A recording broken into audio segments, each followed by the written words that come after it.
Consider that thou art dust, and to dust thou shalt return. The day will come when you shall die, and rot in a grave. The same fate awaits all, high and low, the prince and the peasant. As soon as the soul shall have left the body, with the last gasp it will go into eternity, and the body will return to dust. Picture to yourself a man who has recently expired. Behold that corpse lying on the bed, the head fallen on the chest, the hair disordered and bathed in the sweat of death, the eyes sunken, the cheeks hollow, the tongue and the lips the color of lead. The body grows cold and heavy. The beholders grow pale and tremble. How many at the sight of a deceased parent or friend have changed their life and left the world? But still more horrible is it when the body begins to decay. 24 hours have not elapsed since the death of that youth, and an offensive odor is already perceptible. The windows must be opened, and incense must be burnt, and haste must be made to transfer the body to the church and to bury it, that the whole house may not be infected. And if that body has belonged to one of the great or rich ones of the earth, it will only send forth a more intolerable stench.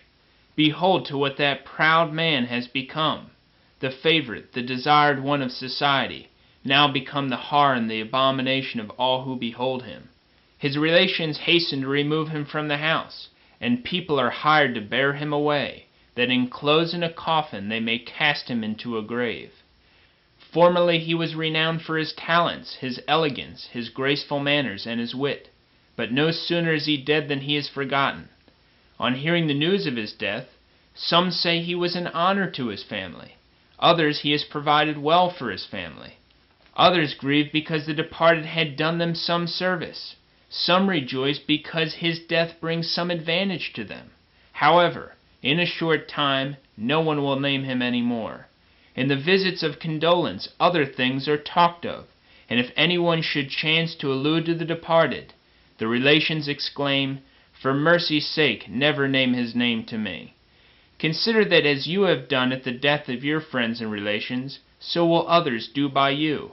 At first relations are afflicted for some days, but they quickly console themselves with that share of property which falls to them, so that in a short time they will rejoice at your death, and in that very room where you have breathed forth your soul and been judged by Jesus Christ, they will dance, eat, play, and laugh as before, and your soul, where will it be then?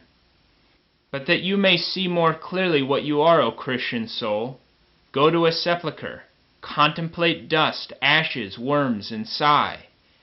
Behold how that corpse first becomes yellow, and then black. Afterwards the whole body is covered with a white and disgusting mold. Then there issues forth a slime which flows to the earth. In that corruption a multitude of worms is generated, which feed on the flesh. The rats feast on the body, some on the outside, others enter into the mouth and bowels. The cheeks, the lips, the hair fall to pieces. The ribs are first laid bare, then the arms and legs. The worms, after having consumed all the flesh, devour each other, and at last nothing remains of that body but a skeleton, which in time crumbles in pieces, the bones separate, and the head falls from the trunk. See then what a man is? A little dust on the barn floor, which is carried away by the wind. In this picture of death behold yourself, and what you will one day become. Remember that thou art dust, and to dust thou shalt return. Consider that in a few years, perhaps a few months or days, thou will become rottenness and worms. All must come to an end, and if when you die your soul is lost, all is lost for you. St. Bernard says, "Look on the sins of youth and blush. Look on the sins of manhood and weep. Look on the present disorders of thy life and tremble and amend.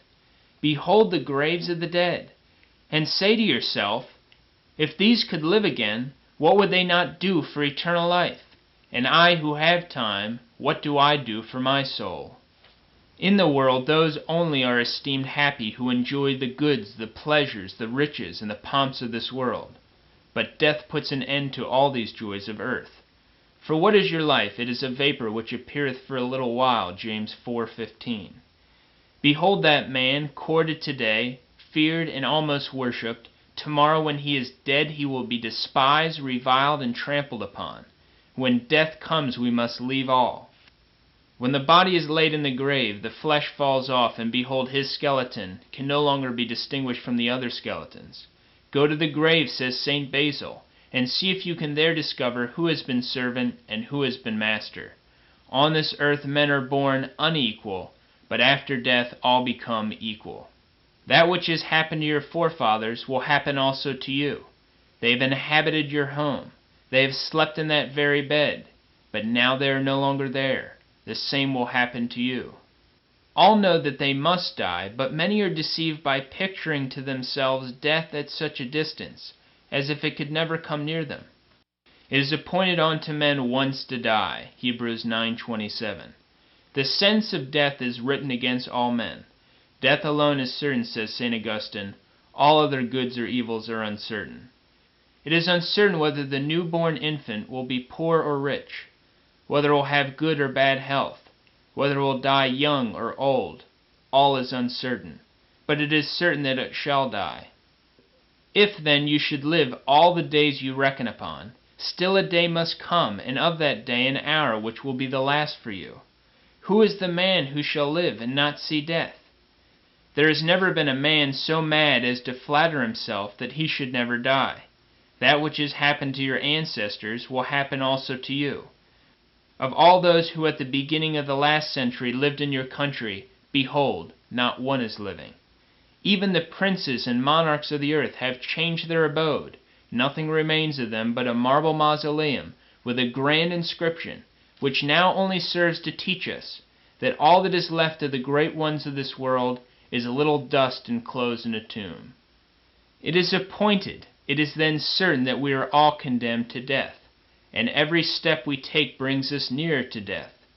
As your name has been one day registered in the book of baptism, so will one day be registered in the book of death. As you now speak of your forefathers, the blessed memory of my father, of my uncle, of my brother, so will your successors also say of you. As you have heard the bell toll for others, so will others hear it toll for you. Look then at the corpses, each of which says to you, yesterday for me, today for thee. The same is said to you by the portraits of your deceased relations, their beds, the clothes they have left behind them. In every age, houses, streets, and cities are filled with new people, and the former ones are carried out to be enclosed in the tomb. So will the time come when neither I, nor you, nor anyone now living will exist any longer on this earth. We shall then all be in eternity, which will be for us an eternal day of delights or an eternal night of torments. There is no middle way. It is certain and of faith that one or the other lot will be ours. And in truth, with death present to them, the saints have despised all the pleasures of this world. St. Charles Borromeo kept always on his table a skull, that he might continually contemplate it. All the gains and riches of this world terminate in a dying gasp, a funeral, and a descent into the grave. The house you have built will be given up to others. The tomb will be the habitation of your body till the day of judgment, and from thence it will pass to heaven or hell, where the soul will already have preceded it. It is certain that we shall all die, but when is uncertain. Nothing is more certain than death, and nothing is more uncertain than the hour of death. Already is the year, the month, the day, the hour, the moment fixed in which you and I are to leave this world and to enter into eternity, but this time is unknown to us. Imagine yourself with a sick person who only has a few hours to live. Behold how he is oppressed with pains, fainting, suffocation, want of breath, cold sweats, and weakness of head, to such a degree that he can hardly hear, understand, or speak. Among his miseries the greatest is that death approaches, and instead of thinking of his soul and preparing himself for eternity, he only thinks of physicians and remedies to free him from the pains that are killing him. If at least his relations and friends forewarn the dying man of his danger. But no, there is not one among them who has the courage to announce to him his approaching end, and to advise him to receive the last sacraments.